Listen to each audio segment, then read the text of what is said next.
درود، من فرزانه مرلی هستم. شرح نشست‌های مطبوعاتی را منظورتان می‌گردانم. در نشست وزارت کارهای داخلی از کاهش‌یابی جنایتکاری میان نابالغان و جوانان گفته شد.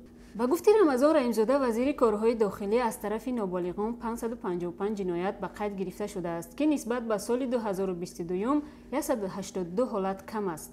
اینجوری از طرف جوانان 3020 جنایت به قید گرفته شده است که آن در سال 2022 3572 حالت را تشکیل داده است. شیر محمد شاهیان رئیس سود عالی جمهوری تاجیکستان ضمن نشست خبری خیش گفت که سال 2023 از جانب مقامات سودی برای ویران کردن طلبات قانونی جمهوری تاجیکستان درباره تنظیم عنعنه و جشن و مراسم در جمهوری تاجیکستان در مجموع 826 پرونده حقوق ویرانکنی مأموری بررسی گردیده به 818 نفر شهروند به مبلغ زیاده از 4 میلیون سومانی جریمه تطبیق شده است.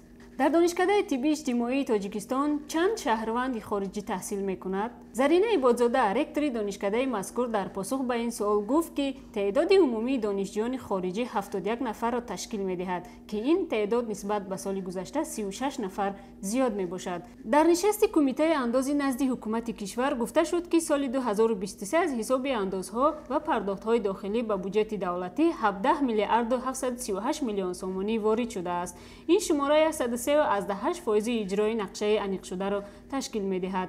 نصرت الله دولتزاده رئیس کمیته مذکور همچنین ذکر داشت که از ولایت‌های کشور ولایت مختار کوهستان بدخشان به اندازه 104.8%، ولایت ختلان 105.1%، ولایت سوخت 104.5% و شهر دوشنبه 4.7% نقشه بودجتی را اجرا نمودند. اشوریان مظفر وزیر عدلیه کشور ضمن نشست مطبوعاتی نهادش از کم گردیدن بیکارشوی عقد نکاح گفت. و گفته او سال 2023 بیکارشوی عقد نکاح 3,500 عدد کم گردیده است. ذکر گردید که در سال سپری شده ثبت بیکارشوی عقد نکاح 10,298 شماره را تشکیل می‌دهد که نسبت به سال 2022 3,578 عدد کم می باشد. شرح بیشتر نشست‌ها را در سامانه www.javanon.tg پیگیر باشید.